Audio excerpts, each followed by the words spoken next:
Assalomu alaykum qadrli traderlar. Demak, sizlar bilan GS Invest jamoasidan forex fond va kriptovalyutalarni tahlil qilishda davom etamiz. Demak, bugun Elliott to'lqinlari bo'yicha demak forex va bir necha instrumentlarni ko'rib chiqamiz. Demak, boshladik.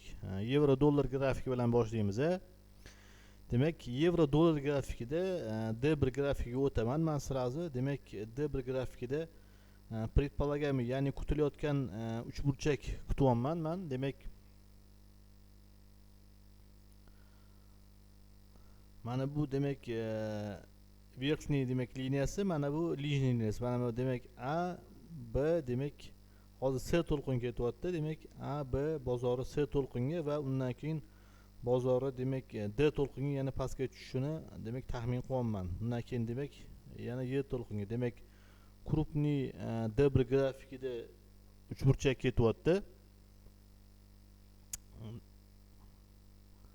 va hozir bizda faqat A to'lqin tugayapti. Undan keyin B va S to'lqinlar yana bozori tepaga ketishini taxmin qilyapman. Agar 1 soatlik time frame ga o'tadigan bo'lsak, bizda 1 soatlik time frame da mana bunday holat. Demak, bizda demak 3-to'lqin hozir tugayotganga o'xshaydi. Bu uchburchak yoki zigzag образный bo'lishi mumkin. Undan keyin yana bozori tepaga A to'lqin bo'ylab demak ko'tarilishini taxmin qilyapman. Demak, keyingisi funt dollar. Funt dollarda ham shunday holat. Funt dollarda ham demak bizda mana bu 5-to'lqin va A to'lqin tugayotganga o'xshaydi. Bu tugagandan keyin bozor demak pastga B to'lqinga, bundan keyin yana bozori o'sishga demak S to'lqin bo'ylab bozori ko'tarilishiga taxmin qilyapman. Demak, bu bizda 1 soatlik time frame. Keyingisi dollar yaponskiy yena parasi.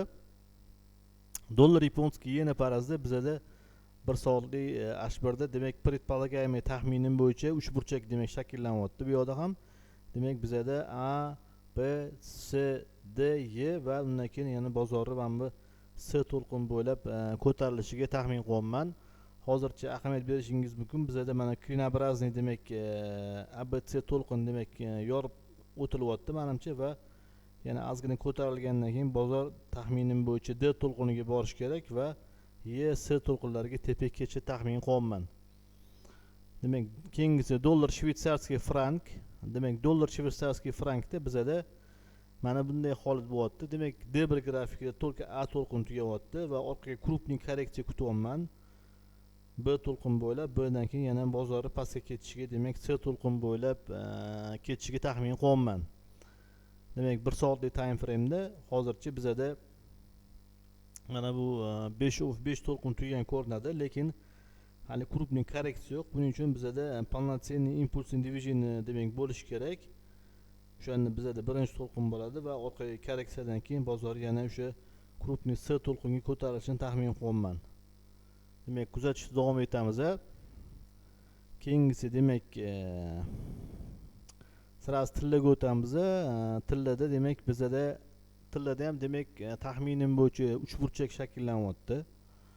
Demak, uchburchak shakllanyapti va bu holatga ko'ra tillada bizda demak A, B, C, D to'lqin va Y to'lqinga bozor kelishini taxmin qilyapman.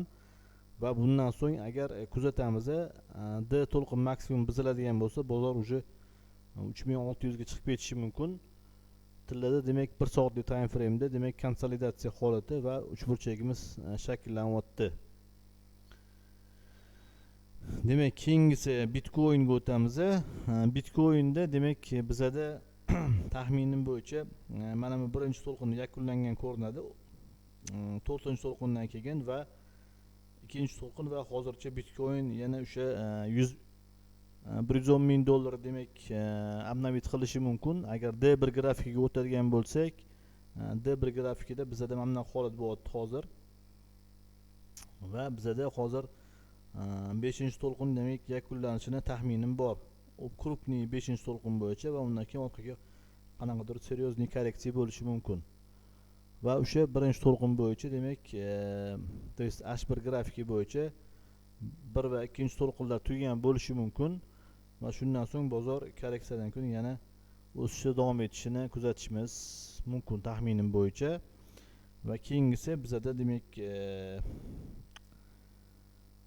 tak bizda neft marki brend, demak neft grafiki bo'yicha bizda demak mana bu 4-to'lqin tugagandan so'ng bozor yana pastga demak 5-to'lqin bo'ylab ketishini taxmin qilyapman. 58 yoki 55 dollarlarga demak taxminim bor bozor demak qulashiga. Keyingisi demak bizda Apple kompaniyasining aksiyalari ekan. Demak Apple kompaniyasining aksiyalari bo'yicha taxminim bo'yicha uchburchagimiz demak tugagan va bozor C to'lqiniga hozir ko'tarilishi mumkin. Bu to'lqin tugagandan keyin yana bozorni pastga ketishiga demak taxminim bor. Va oxirgi instrument bizda so'yvoy baboy ekan. Demak so'y baboy tovarniy demak bozorda demak mana bu krupniy korreksiya kutyapman. Demak X dan keyin bozorni Z to'lqiniga tushishiga taxminim bor. 822 demak 822 dollarlarga demak bozor pastga kelishiga taxmin qilyapman. Demak shu qisqacha video olishga qaror qildim. Elliot to'lqinlariga bo'yicha agar siz ham Elliot to'lqinlariga qiziqsangiz va bozorni GAN sistemasi Elliot to'lqinlari va smart moneylar yordamida qo'shib birga tahlil qilishni demak o'rganmoqchi bo'lsangiz GS Invest jamoasiga o'qishga kelishingiz mumkin. Qaytarib o'taman, bizda onlayn offlayn kurslar tashkil qilingan. Buning uchun Yusuf Shapkachasidan demak adminga murojaat qilib kelib birinchi dars bepul o'tiladi. Darslar bilan tanishishingiz mumkin. Like bosishni unutmang. Keyingi videolarda ko'rishguncha xayr, salomat bo'linglar.